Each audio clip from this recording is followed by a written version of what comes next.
Mga kababayan, ang nangyari po kahapon dito sa investigation na kung saan nag-privilege speech nga po si Manila Congressman Valeriano na about sa mga pinagsasabi ng ating Vice President.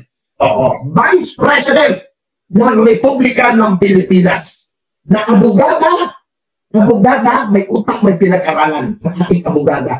Pero sa madaling salita, sa sinabi ko na may utak, may pinag-aralan, lumalabas ng boba. Lumalabas na boba ng ating Vice President na hindi niya kayang sagutin. Ang simpleng katanungan, ang simpleng mga, ang mahal pa naman dyan sa, yes, ang mahal na, bastos kaya yung empleyado nila dyan eh. Pinagtatakpan ng putang inang supervisor na yan. Okay, itong live na ito, pinuprovide ko sa kanya eh. Oo, walang iya yan. Balasumpas yung empleyado dyan. Tagupan. Sinula ka na sa tagupan ako eh. Sa tagupan ako noon eh. Ito okay, balik na tayo. Ngayon, mga kababayan, alam nyo, ipapakita ko yung buong mukha nung kausap kong manager. Pag ako natopak-topak dyan, ilabas ko yan. Para makamanga, kinala nyo yan eh. Diba? Pag kinala nyo, murahin nyo. Diba? Murahin nyo. Okay. Ito mga kababayan. Kahapon na, pinakita ni Sarah yung kanyang attitude. Yung kanyang ugali kung paano ang kanyang asta ay asta ng pagiging aso. Hoy ninyo, may pumasok na ka. Hoy ninyo, huwag kang mambabalasubas. Ina mo, Eden, Claire, Maharlika, magkantot ka sa aso. Nakampukin mo ay madiraan, bukin ang ina mo. Eden, nagari ka. Direct ito pa ang mukha ng dagang asong yan. Bukin ang ina mo, lumayas ka yan. Hindi ka pwede rito. Putang ina mo, mukha kang aso, hayop ka. Nakantot ka. Putang ina mo kang aga-aga. Parang bakit hindi mo matanggap ng Vice President mo? Isang gago, isang boba, isang inotel. Putang ina mo. Simple ka nung hindi masagot-sagot ang boss mo. Putang ina mo. Parang burike. Yan. Bumasok ang gago, di ba? Pero kita ko pa rin yung comment mo na wala kang kwenta. Kasi kwenta ng pagbumuka mo, na inoil.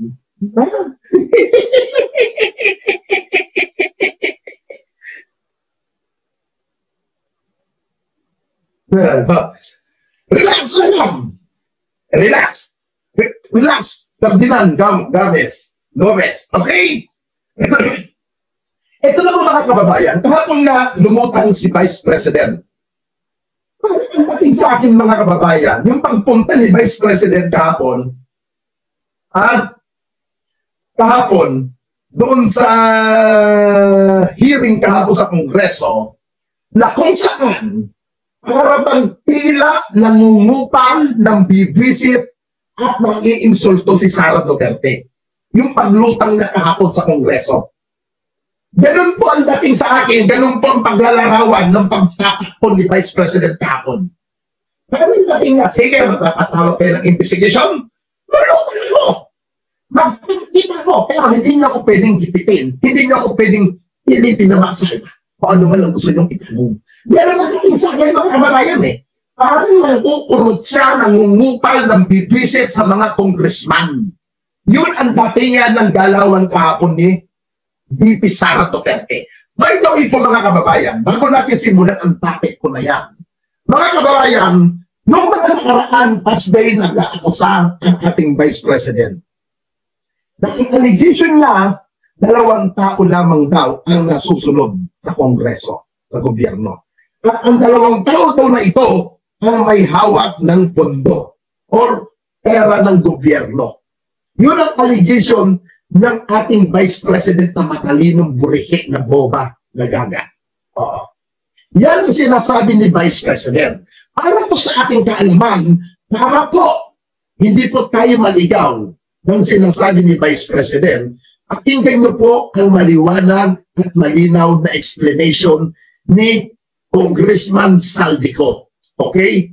Pakinggan niyo po ito. Tagalog po ang explanation ng chairman po hindi ko lang po matanda kung anong committee chairman itong si Congressman Saldico. Siya po ay nagpapaliwanag ang sagutan niya doon sa allegation ni Vice President Sara Duterte na dalawa lang daw ang umahawak ng pera ng gobyerno. Dalawa lang daw. At ito lang daw ay sila, kay House Speaker Martin Romualdez at Congressman Saldico. Para po malinaw tayo at hindi po tayo maligaw mga kababayan, pakinggan niyo po ang explanation at pagpapaliwanag ni Congressman Saldico tungkol sa usapin ng national budget. Okay, kung paano pa nila nagagawa about sa national budget. Sila ba talaga ang may hawak? Sila ba talaga ang kumukontrol? Kagaya ng allegation ng ating bomang Vice President at pagpapaliwanag ng ating Congressman Saldico at ng tanggapan po ng Kongreso na kung saan ang allegation po, ang allegation ni Vice President Sara Duterte, dalawa lang daw po ang nagpahawak, ang nagmamando ng pondo o pera ng gobyerno at yung walang iba daw ay si House Speaker Martin Romualdez at itong si Congressman Saldico. Ngayon, malinaw po ang explanation ni Congressman Saldico. Maliwanag pa sa sikat ng puset na itim na diktat ni Sara Duterte na hindi totoo ang pinagsasabi ni Sara Duterte na kinokontrol ng dalawang tao lang daw ang pera ng Kongreso. Yan po ay malaking kasinungalingan ang pinagsasabi ni Sara Duterte. Mga kababayan, ayun po, malinaw po ang explanation ng congressman. Sila po ay gumagawa lamang ng batas at ang trabaho po nila at ipatupad at alamin kung saan napupunta ang pera ng sambayan ng Pilipino. At kung paano nila gawin ang paggagawa ng pondo, kapag nakasala nila sa Kongreso, ipapasa po sa Senado, at doon ang na-aprubahan na po ng final na, idadalhin po ang budget doon po sa Department of Budget and Management. At ang sila na po ang magbabagsak ng mga pondo para sa mga ahensya ng gobyerno na nakaayon sa naaprubahan ng Kongreso. Yan po ang paliwanag at sagot nila sa allegation ng ating buriking Vice President na si Sara Duterte. Meron naman paliwanag ang OVP ng isa-isa. Meron naman siya in-explain kung saan niya dinala ang pera ng bayan. Wala na. Puro siya kadramahan, puro kaartihan, puro kawalang kakwentahan. Yan po ang ginagawa niya. Puro explanation lang ni Sara, pinopolitikan niyo lamang ako. Yan ang alam po ni Sara. Yan ang explanation ng ating Vice President na matalino na abogada pero walang laman ng utak. Yan po ang explanation niya. Pinopolitikan ako. Yan naman talaga ang ginagawa ninyo. Hindi po. Yan ang sagot niya. Di ba? Wala tayong marinig sa kanya na totoo. Nakasagutan. Saan mo ka dinala? Alam mo mga kababayan, sayang ang pera na napapunta sa tanggapan ng OVP. Sayang ang pinapasahod ni Sara Duterte sa kanyang mga advisor na mga bobo. Totoo lang. Bobo! Mga kababayan, ito sa mga ni Sara kahapon, hindi galing sa puso niya yun eh. Hindi galing sa kanyang damdamin. Pansin niyo po yung mga pinagkasabi niya kahapon.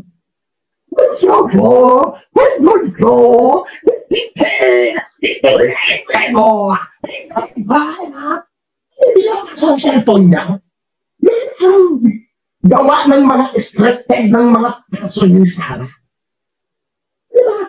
Kung talagang wala kang ginagawang anomalya, wala kang ginagawang kalokohan, explain! One by one! I-explain mo! Siyempre lang naman ang pagpaliwanag eh. Yung sinasabi mo sana, na pinopolitika ka, sinisira ka, napakadaling sagutin yan, madam, natotoo naman. Napakadali. Kung ang tao, walang ginagawang katarantaruhan, walang ginagawang kabalbalan, ha? Walang masyadong, oy, kamusta ka na, pukin ang ina mo ka. Ha? Huwag masyado ninyo ang puso, bipin natin niya ang palaban. O ganun ba? O ganun ba? Di sige, bipin mo. Hoy, tandaan mo parang may. Ha? 2022. Magkasama tayo. Kay Yorme. Tandaan mo yan. Ang vice president mo, hindi si Sara Duterte. Utang ina mo. Ha? Ang vice president mo, si Dr. Leong, huwag ka nga magkakastake. Ha? Utang ina mo ka? Ha? Pukin na ina mo? Ha? Ha? Utang ina mo? Ha? Martin Cooper, pukin na ina mo? Bakit ka tumutulog? Pukin na ina mo? Lumayas ka rito. Utang ina mo, inutil ka. Utang ina mo ka, bawal ang ina rito, kagaya mo. Ha? Utang ina mo, balik ka dito. Utang ina mo ka, bumasok ka pang handog ka. Utang ina ka, bakit kasi nagkanto ka ng nali at patay mo? Lumabas sa katulad mo mong duloy. Pukin ang ina mo. Ha? Ang ina mo ka ba? Ang taon ngayon, pukin ang ina mo. Ha? Pukin ina mo, bobo ka.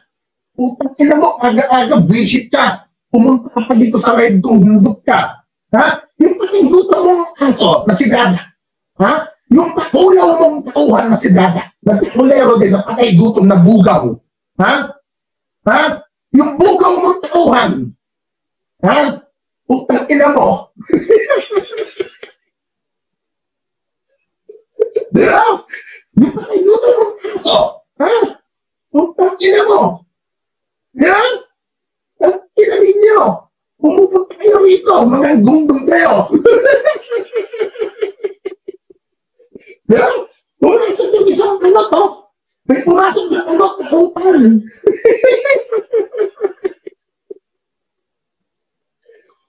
Utang ina mo. Ito, spaghetti almusang to. Utang ina mo ka, pumasok-pasok ka rito. Ayan, spaghetti. Ha? Spaghetti mahaba. Utang ina niyo, pumasok yung bakulaw.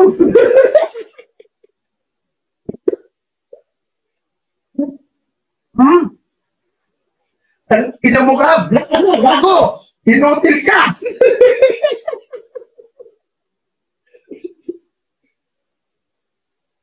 Yeah. Simple lang naman ang ginagawa sa kanya eh. Yung sirain daw siya. Alam niyo mga kaibigan, ano po ang naniniwala sa explanation ni Sara? Hindi po ako naniniwala doon sa mga pautot ni Sara Duterte. Kaya doon nagkakaroon ng inquiry para doon mag-practice ng impeachment sa kanya. Hindi alam niyo mga kaibigan. Simple po ito, mga kaibigan. Anong paninirang gagawin sa'yo ng sino man politiko o kalaban mo sa politika? Abogada siya. May tinatawag tayo na cross-examination. Susiriin yan one by one kung totoo ba yung mga allegation sa'yo. Di ba? Kung yan ba ay may katotohanan, kung yan ba ay may value, kung mga bibitawan salita or allegation labang kay Sara. Ano na Sara to? Ano na siya? No.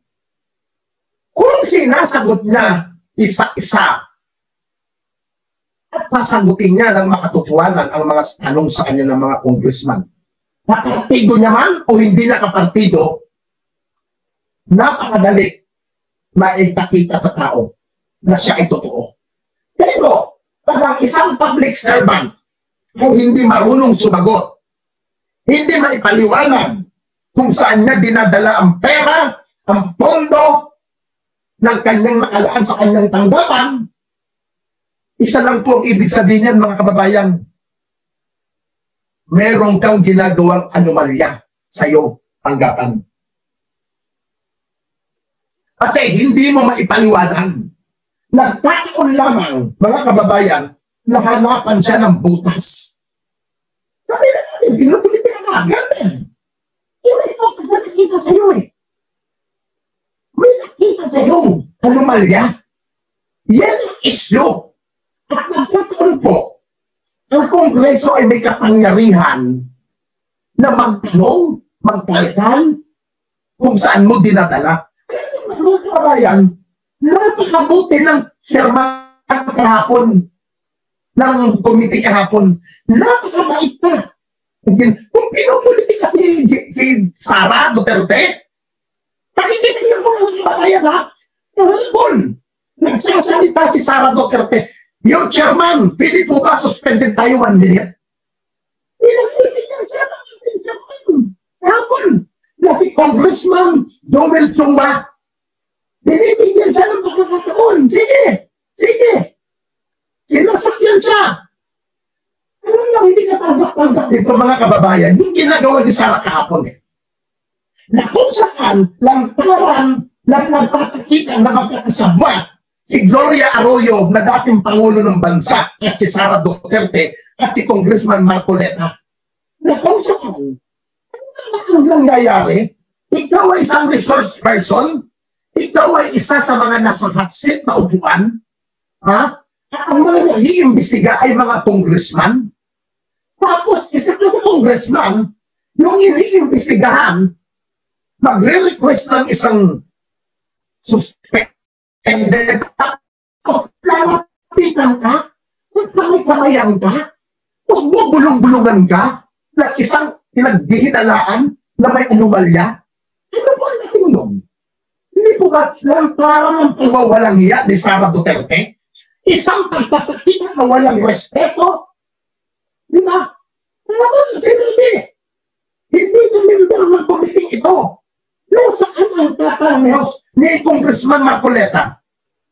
Yung panahon ni dating Pangulong Duterte, yung panahon ni dating Pangulong Gloria Macapagal Arroyo, lahat ng anomalya nilalabanan ni Congressman Marcoleta. Aktibo siya sa pagsugpo, sa pagsigaw ng anomalya na kung ano-ano. Di po ba? Bakit ngayon? Parang tila ang teklo si Congressman. Ha? Bakit ngayon?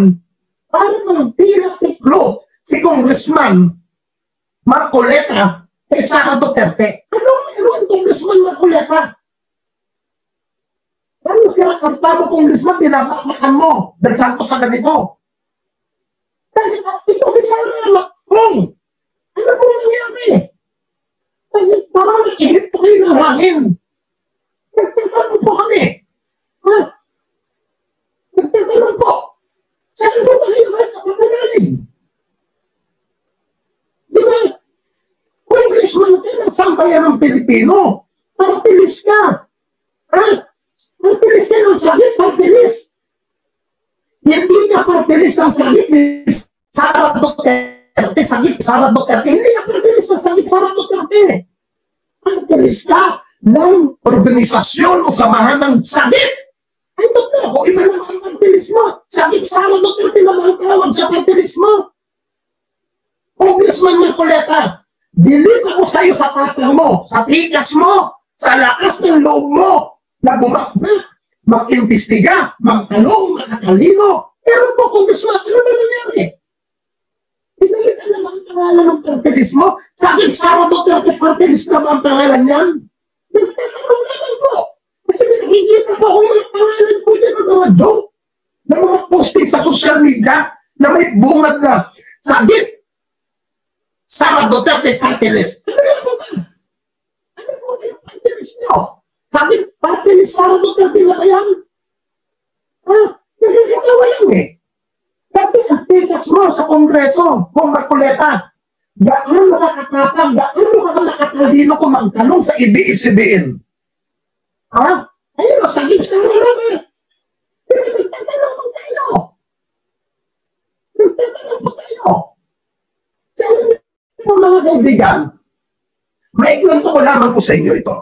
Si Congressman Dante Marcoleta, nung mga 3 years ago, humingi po ako ng ng wheelchair, mga kababayan. Alam niyo naman po, every month, Nanghihingi ako ng wheelchair. Every year po yan, mga kababayan. Alam niyo po yan. Lalo na po sa mga matatagal lang nanonood sa akin dito sa vlog ko. Sa mga taong matatagal na, aktibong nanonood sa akin dito, tuwing Burma, nag-iipon ako ng wheelchair. Kung nataalala ninyo. At yun po ngayon yan. Hindi ko po tinitigil yan. Sa panghihingi ko ng mga wheelchair, kasama po si Congressman Marcoleta sa hiningian ko. Hindi po ako nakahiya po dyan. Hindi niya po ako pinahiya nung ako humingi sa kanya. Binigyan niya po ako ng 5 brand new na wheelchair. At ito, bumili po ako sa kanya nung binigyan niya ako ng wheelchair. Wala pong pangalan ng pangalan niya, walang mukha niya, walang pangalan ng kanyang party list. Kaya po naging po yan, mga kababayan. Napakamaling mapita si Congressman Marcoleta nung ako'y humingi sa kanya. Pero, naipamigay po natin yan sa Cordillera. May mga pasyente tayong mabigyan. Pinakita ko rin po sa kanya yung video kung saan ko po ibinigay yung mga wheelchair. Doon pa ako lalo humanga kay Congressman. Pero sa nangyayari po ngayon, na pagdepensa niya kay Sara Duterte, na parang hinaharang ni Congressman Marcoleta ang nangyayaring hearing na sa Kongreso, nakakapanibago. Siya pa ba si Congressman Dante Marcoleta? Siya ba yung kilala ko dating congressman na magiting, na matikas, na masipag, na matalino, na magaling? Siya pa ba yung congressman na yun? Ako po yung nagtataka lamang. Sabihin natin si Sara, hindi pa naman matunayan. Pero, iniimbestigahan pa ng Kongreso. Bakit gano'n ang depensa ni Congressman Marcoleta? Ang ginagawa niya. Diba? Bakit lantaran? Kaya pa ang gawin ni Congressman Marcoleta, mag-exhibit siya bilang isang congressman dahil lantaran ang pagpapakita nila na parang labasan, parang ba yung mga aligyo? Di ba? Kung yan ba ay may katotohanan, kung yan ba ay may valyo ng mga bibitawan salita or allegation laban kay Sara. Ano na sabi ko? Ano na kasi? No. Kung sinasagot niya isa-isa at sasagutin niya ng makatotohanan ang mga tanong sa kanya ng mga congressman, nakapartido niya man o hindi nakapartido, napakadali na ipakita sa tao na siya ay totoo. Pero, pag ang isang public servant ay hindi marunong sumagot, hindi maipaliwanag kung saan niya dinadala ang pera, ang pondo ng kanyang nakalaan sa kanyang tanggapan, isa lang po ang ibig sabihin niyan, mga kababayan, meron kang ginagawang anomalya sa iyong tanggapan. Kasi hindi mo maipaliwanag. Nagkataon lamang, mga kababayan, nahanapan siya ng butas. Sabi na natin, pinupulitin ang agad eh. May butas na nakita sa iyo eh. May nakita sa iyong anomalya. Yan ang isyo. At nagkataon po, ang Kongreso ay may kapangyarihan na magtanong, magkalkal, kung saan mo dinadala. Kaya mga kababayan, napakabuti ng chairman kahapon, ng komite kahapon, napakabait pa. Kung pinupolitika si Sara Duterte, pakikita niyo mga kababayan ha, kahapon, nagsasalita si Sara Duterte, yung chairman, pwede po ba suspended tayo 1 minute? Pinag-ibigyan siya ng ating chairman. Kahapon, na si Congressman Joel Chua. Pinibigyan siya ng pagkakataon. Sige, sige. Sinasakyan siya. Alam niyo, hindi ka tanggap-tanggap dito mga kababayan. Yung ginagawa ni Sara kahapon eh. Na kung saan, lantaran na nagpapakita na magkakasabwat si Gloria Arroyo na dating Pangulo ng Bansa at si Sara Duterte at si Congressman Marcoleta na kung saan ano ang nangyayari? Ikaw ay isang resource person, ikaw ay isa sa mga nasa hot seat na upuan, ha? At ang mga nag-iimbestiga ay mga congressman. Tapos, isa ka sa congressman, yung iniimbestigahan, magre-request ng isang suspended, tapos kalapitan ka, magkamay-kamayan ka, magbubulong-bulungan ka, ng isang pinagdihinalaan na may anomalya. Ano ba ang natin doon? Hindi po ba lantaran ng pangwawalang iya ni Sara Duterte? Isang pagpapakita na walang respeto? Di ba? Ano ba ang sinabi? Hindi na member ng komiting ito. Nasaan ang tatangos ni Congressman Marcoleta? Noong panahon ni dating Pangulong Duterte, noong panahon ni dating Pangulong Gloria Macapagal Arroyo, lahat ng anomalya nilalabanan ni Congressman Marcoleta. Aktibo siya sa pagsumpo, sa pagsigaw ng anomalya na kung ano-ano. Di po ba? Bakit ganun? Parang tila ang teklo si Congressman. Ha? Bakit ngayon? Parang ang tila teklo si Congressman Marcoleta kay Sara Duterte. Anong meron Congressman Marcoleta? Ano kinakampa mo, Congressman, tinapakmakan mo dahil sangkot sa ganito? Dahil ito si Sara kung ano mo nangyari? Dahil parang ihip po kayo ng hangin. Nagtatanong po kami. Ha? Nagtatanong po. Saan po tayo nakakanalig? Di ba?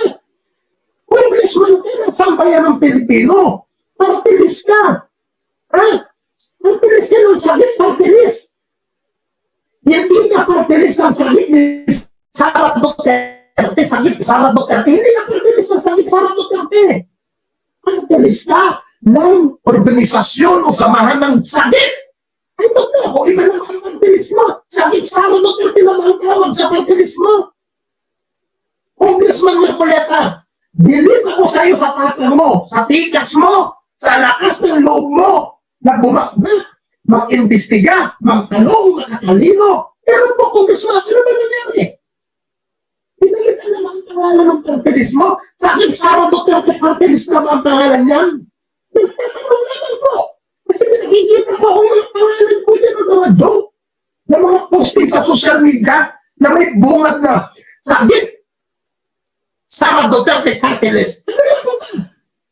Ano po ba yung partilis niyo? Sabi, partilis Sara Duterte na ba yan? Ha? Nakikitawa lang eh.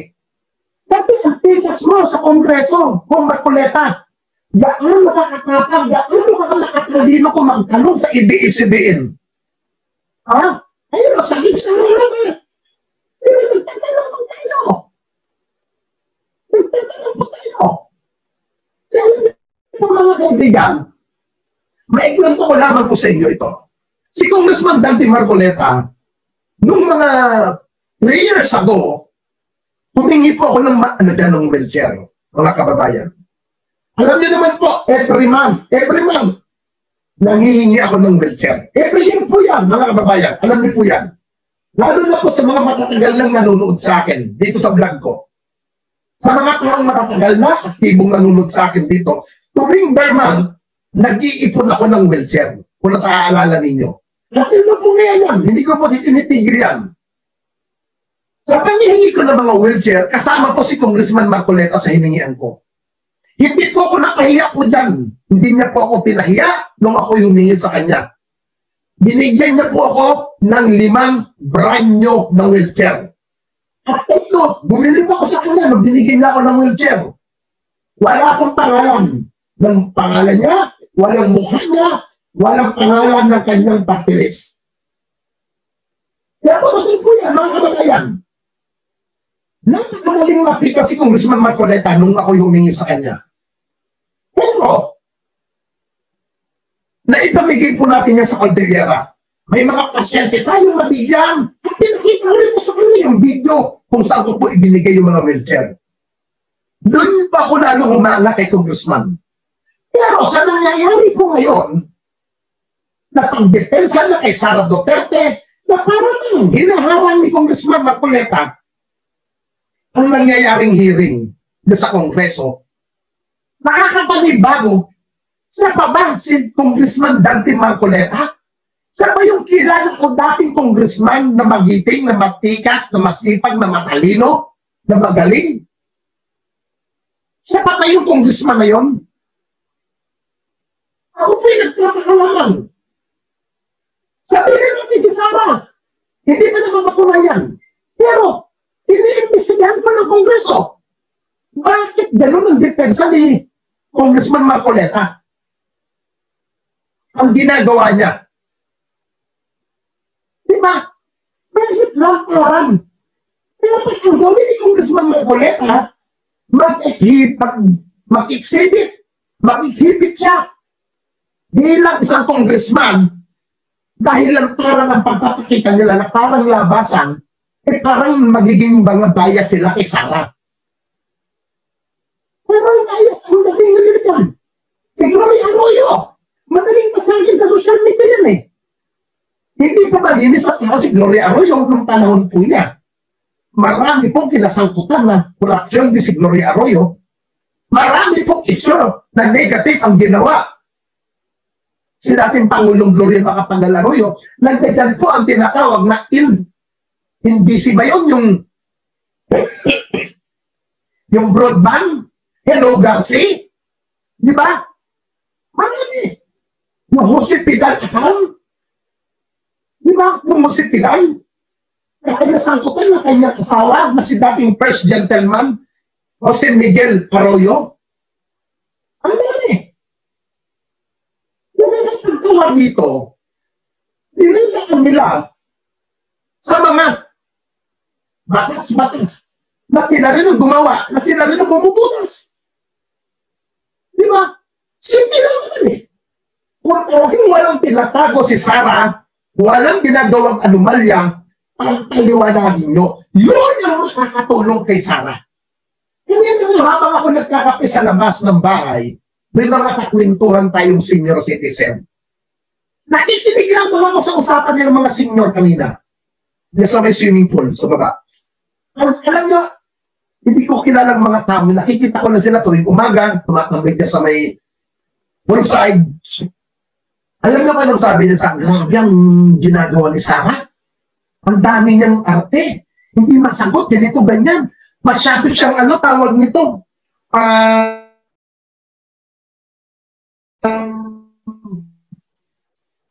Something na may bilanggit na word yung matanda kanina. Biglang patake ka agad si Sara. Ganun ang sinasabi. Yung mga Alam niyo mga kababayan, habang nagaganyan ni Sara, habang putak ng putak si Sara na kung ano-ano laban kay Pangulong Marcos, kay House Speaker Romualdez, lalong bumababa ang dignidad ni Sara. Bumababa lalo ang dignidad. Ano din yung point? Alam ko na panood nyo na ito kahapon, te. Nakita ko ba yung mga attitude ni Sara kahapon? Wala. Hindi naman kasi kami talaga nagkausap niyan. Hindi kami magkaibigan. Unang-una, nagkakilala lang kami dahil naging running mate kami. So, bago pa man kami naging running mates, hindi na kami nag-uusap. Nagkausap lang kami during campaign at dahil sa trabaho noon. But ngayon, hindi na kami nagkausap. Di ba? Mga kababayan ha? Dito po nakakatawa sa sinasabi ni Pipi Sara. Hindi daw sila magkaibigan ni Pangulong Ferdinand Romualdez Marcos. Hindi daw sila magkaibigan. Alam niyo ba sinabi, hindi sila magkaibigan. Hindi sila magkakilala. Hindi sila nagkakasama. Dito po nakakatawa mga kababayan. Pag ang isang tao ba, hindi mo kaibigan, hindi ka close, sasama ka ba para sa kanyang political party? Nakikipagtandem ka? Hindi. Kasi hindi mo kilala yung tao eh. Kung hindi mo talaga tuluyan kakilala si Pangulong Marcos at hindi mo sinasabi mo, hindi mo siya kaibigan, hindi ginawa mo kay Pangulong Marcos. Ginamit mo. Ginamit mo si Pangulong Marcos para sa iyong personal na agenda. Para sa personal mong interest. Di ba? Hindi mo pinagkilala si Pangulong Marcos. Bakit ka nakijoin sa kanya? sa kanyang politikal. Ha? Bakit ka sumama kay Pangulong Marcos? Hindi mo pala siya kilala. Hindi mo pala siya kaibigan. Anong ginawa mo? American papasita mo na sweet-sweetan ninyo ni Pangulong Marcos. Nakulang na lang parang maglobya kayo ng election. Ano yung yan? Ha? Ha? Ano yun? Puro kadramahan, kapustikan. Ginamit mo lamang. Ha? Ginamit mo lamang si Pangulong Marcos sa personal mong agenda, putang ina mo. Ha? Ganyan bang ginawa mo? Nung wala ka ng mahutot kay Pangulong Marcos, isang basura na ang tingin mo. Ha? Dahil apat ka na. Nang makapwesto bilang Pangulo ng Bansang Pilipinas, dahil ng kaibigan mo na artista rin, na madaling umarte, nung time na hindi pa pinapalaya yan si Gloria Arroyo, nung time na siya nakadetain pa sa Veterans Hospital o sa ibang hospital, naka-wheelchair, may neck brace, nung binigyan ng kalayaan ng tatay mo, putang ina, ang bilis maglahat, ang bilis na nawala yung breast ni Gloria Arroyo. Ha? Ganyan din ba ang katihan ang ginagawa mo ngayon, Sarah? Lahat ba ng ginagawa mo ay pagpapakitang tao lamang? Ha? Pagtanda lang ikay pagiging perspikadang tao? Ha? Ganyan ba ang ginagawa mo? Ha? Kunwari, kaibigan ka. Kunwari, maaasahan ka. Yung pala isa kang ahas na tutuklaw sa taong akala'y kaibigan ka. Ganyan ba ang galawan mo? Ha? Ganyan ba? Eh, nung sinabi mo nga lang sa anniversary ng QGC, sabi mo, nagsisisi ka na. Dahil in-endorse mo si Pangulong Marcos. Ha? Hindi ka na ka eh. Ha? Ganyan ka kung ganun. Sasama ka sa isang tao na hindi mo kinakilatis. Hindi mo sinusuri. Ha? Ginagamit mo lang pala ng Marcos eh. Sa madaling salita, hanggang wala ka utang na loob. Magagamit ka. Magagamit ang tawag sa'yo. Madam, pag ganun ang ginagawa mo, ha? Ginagamit mo kung sinong mga tao para sa paligid mo para ikaw ay umangat. Ganyan pala ang galawan mo. Ha? Wala kang concern. Ha? Wala kang kwentang tao. Ganun, madam. Ha? Nakakahiya. Ha? Nakakahiya ka. Ha? Ito pa po yung nangyari kahapon sa Kongreso. Panoodin po natin. Sa totoo lang, hindi naman ang budget ang punteriya ninyo. Dahil napakadali naman magtanggal ng budget. What you are trying to do is make a case for impeachment. Hindi naman ako kakandidato sa nalalapit na eleksyon. Hindi ako namumulitika. Ang ginagawa ko lamang ay ang pagtupad sa aking oath of office at campaign platforms na trabaho, edukasyon, at mapayapang pamumuhay. Sinabi ko na noon at ilang beses ko nang inulit na hindi ako ang problema ng bayan na ito. Ang totoong problema ng bayan ay kagutuman, kahirapan, illegal na droga, kriminalidad, terorismo, hindi na sapat na healthcare, kalidad ng edukasyon, kawalan ng plano ng infrastruktura para sa disasters, at marami pang iba. So, you may try to destroy me, you can skin me alive, and throw my ashes to the wind. But let it be known, you will find me unbowed.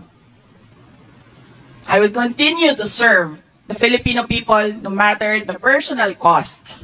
Mr. Chair, may I The request... Honorable Vice President is recognized. Thank you. May I request to leave the inquiry? Ma'am, pwede naman po, considering na hindi naman din po kayo naka-oath and alam naman po namin, marami rin po kayong ginagawa. The Vice President is excused. Thank you. Thank you po, Thank you, ma'am. everyone. Good morning. 1 minute suspensions declared by the Chair.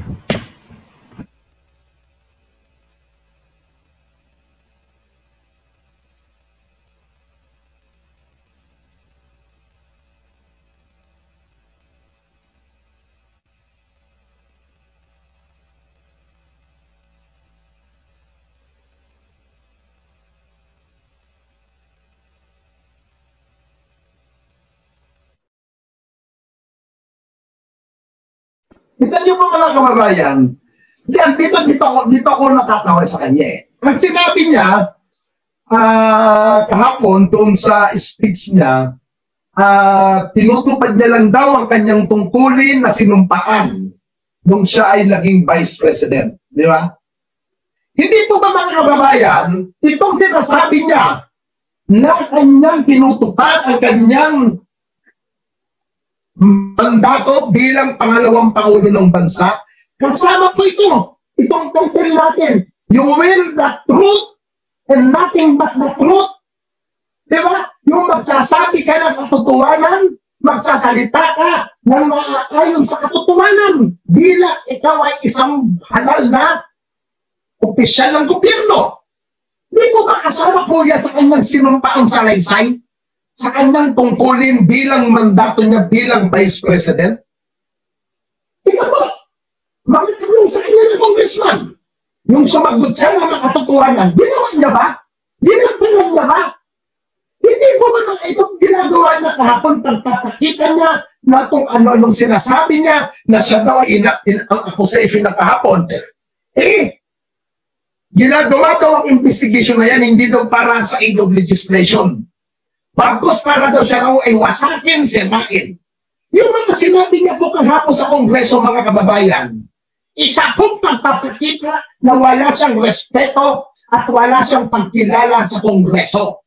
Pag-akusa niya ng lantaran, binabastos niya ang mga congressman ng harap-harapan. Bakit pinapayagan niya ng congressman? Bakit hindi pinapasan? Tapos ang ginawa niya kahapon, lulukan siya. Tapos, alam niyo yung nasa gipitan at alam niyo na uuriratin na siya, bigla siyang lalayas. Yan ba yung natinong opisyal ng gobyerno? Gusto mo ikaw lang ang magsasalita?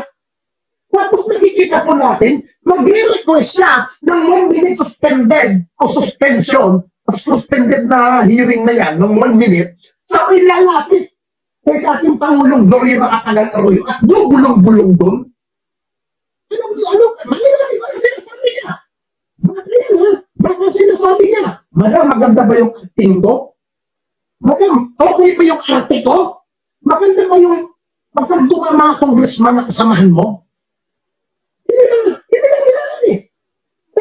Kung ikaw ang isa ko na iniimbestigahan, at ikaw na nag-iimbestiga rin ka dyan, bilang congressman, dili ka na sa ipakita, huwag mo nga hayaan na nalapitan ka. Kasi pag ganyan ang pinapayagan mo, pagpapasika lamang na bias ng congressman. Pag pinapayagan si Gloria na napitan ni Vice President kahapon, marami na kasi ng pinipagkakito na mag-usap. Bakit na napitan niya pa? Kaya niya naman ipisig. Gloria Arroyo, okay ba yung acting ko? Bakit kailangan sa parliament na ipagpapakita mo? Ayun, napanood nyo naman po yung vlog ni Kuya Nino Barsaga. Di ba? Mapapaisip ka naman talaga. Bakit kaya ayaw mag-under oath nito nga si VP Sara or mag-take oath doon sa Kongreso? Kung saan, halos lahat naman po ng mga resource person dyan or witnesses ay nag-under or oath or nagte-take ng oath para po mapasumpaan na ang kanila pong mga sasabihin ay pawang mga katotohanan lamang, hindi sila magsisinungaling. Napakasimple lang naman di ba? Magte-take ka ng oath. Sasabihin mo kung saan mo nilustay yung pera. Sasabihin mo kung saan mo ginastos. Oh, 'di ba napakadali lang naman eh. Bakit ba pinapahirapan pa ni BP Sara ang taong bayan? Mga representatives natin 'yan diyan po sa Kamara. 'Di ba? Binoto ng taong bayan para maging tagabantay natin, para matignan kung tayo ba ay magkakaroon ng boses diyan sa pamahalaan, 'di ba? Napakadali lang talaga eh. Kung wala kang tinatago, kung wala kang inililihim, kung walang anomalya, kung walang korupsyon, kung walang kinupit, kung walang binulsa, kung walang pinagpagawaan ng gasolinahan, ba't ba napasok 'yun? Ba't napasok yung gasolinahan? Hindi kasama 'yun. I will motion to strike. Motion to strike. The statement of Makmak Pablo. Ayan, 'di ba? Napakadali lang eh. Kung walang tinatago, 'di ba? Alam niyo po, ito yung kumbaga hindi talaga handa si BP Sara sa kanyang posisyon. Maling-mali yung pagpilit dito ni Amy Marcos na kumandidatong vice-presidente kapartner ni PBBM. Ngayon ko lang naisip, sabi ko, maling-mali ito, hindi ito yung tama na maging vice-presidente ni PBBM. Dapat meron na mga mas karapat-dapat, katangi-tangi na mga politiko, mga senador noon or kaya ay mga congressman noon na na mas angat talaga, asin talagang angat na angat kasi talagang kitang-kita natin dito ang pagiging mangmang ni BP Sara sa kanyang posisyon. Dahil nga po saan ka ba naman nakakita ng isang katulad ni BP Sara na ayaw mag-take oath dahil siya daw ay resource person, hindi daw siya witness. Basta ikaw ay pinapunta sa kongreso, ikay witness o ikay resource person, kailangan mong mag-take ng oath para nga ang iyong sasabihin, 'di ba, ay pawang mga katotohanan lamang. 'Di ba? Yan yung yan yung pinaka-punto nito nitong pag ikay under oath 'di ba? So ngayon, si BP Sara, abogado daw to. Teka, abogado pero bakit ganun? Hindi niya alam na kapag ikaw ay resource person or ikaw ay witness, it doesn't matter. Kailangan mo na mag-take ng oath. Kasi nga, yung mga sasabihin mo dyan na information, yung mga isasagot mo sa mga katanungan ng mga kongresista, ay dapat pawang katotohanan lamang. Yun nga, kasi itong si Amy Marcos, 'di ba? Pinush niya itong si BP Sara na kumandidatong vice-presidente, hindi naman pala ito ready sa mga ganitong sitwasyon. Hindi ito ready na sumagot kung saan nilusta yung pera ng bayan. Hindi ito ready para sagutin ang mga katanungan kung bakit nabulok ang mga Nutriban at ang mga gatas ng mga estudyante. Kung bakit yung mga kagamitan doon po sa warehouse ng DepEd, 4 na taong nakatiwangwang. Kung hindi pa po dumating ang ating bagong DepEd Secretary na si Senator Angara, hindi pa po malalaman na meron palang nasa 2 milyon na kagamitan ang nandoon sa warehouse at hindi po na ipapamudmod, na ipapamigay sa ating mga teacher at estudyante. Diba? BP Sara, nung nagsalita to doon sa Kongreso, sabi niya, kakulangan sa infrastructure, kakulangan sa mga flood control program, proyekto ng gobyerno. Sa totoo lang, ikaw ang palpak. Ikaw ang maraming palpak, BP Sara. Pero ang nakapagtataka, yung mga palpak mo, bakit hindi mo nakikita? Yung mga palpak mo, bakit hindi mo sinasabi? Ikaw ang maraming palpak. Isisisi mo sa Pangulo. Maninisi ka sa iba't ibang sangay ng gobyerno, maninisi ka sa ibang politiko, sa ibang mga tao sa pamahalaan. Ikaw yung palpak eh.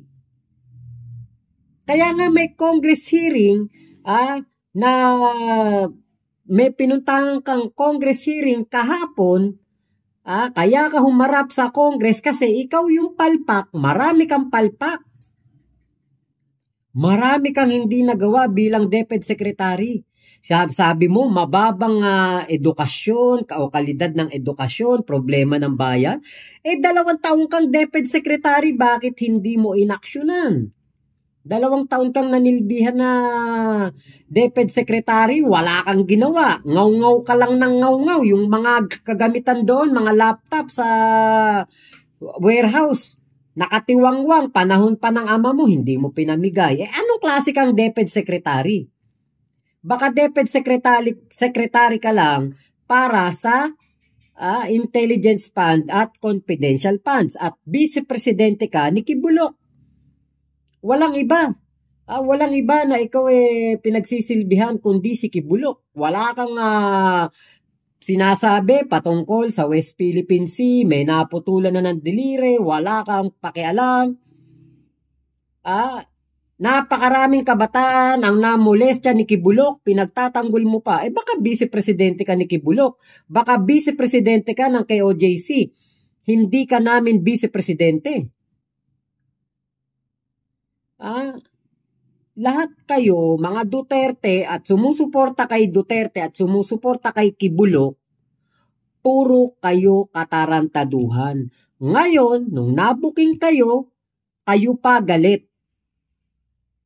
Masamang tao pa yung mga nakadiskubre. Kasalanan ba nilang madiskubre ang mga katarantaduhan ng ama mo nung ito ang presidente ng Pilipinas? Katulad lang ngayon. Kita mo si Kibulog. Nagbibigay pala ng pastoral na mabubulog doon sa ama mo. Napaka-immoral. Bugaw to the next level ang galawan. Kaya may kasong human trafficking. Kaya pala walang ganong lumalabas at takot ang mga gustong mag-complain kay Kibulog kasi may angel of death. Kaya nako, pasensya ka na BP Sara, sinuportahan ka namin nung 2022 election pero sa 2028 election, ikaw ang namomolitika, ikaw ang naghahanda para sa 2028 election, gusto mong ibangon, itayo ang nawala ninyong kasikatan, gusto mong itayo ang pangalan ninyong lugmok na ngayon, pero malabong mangyari yan. Dahil, kaming mga sumuporta sa iyo noong 2022, malabo ka na sa amin para sa 2028. Malabo ka na. So, yun lamang po. Maraming salamat sa pagsama nyo dito sa aking vlog na ito. Salamat sa vlog ni Kuya Nino Barsaga. Ingat po kayo. Nasan mang panig kayo ng mundo. Momo chup chup. Love you, love you. God bless us all, Pilipinas. God first. Salamat po.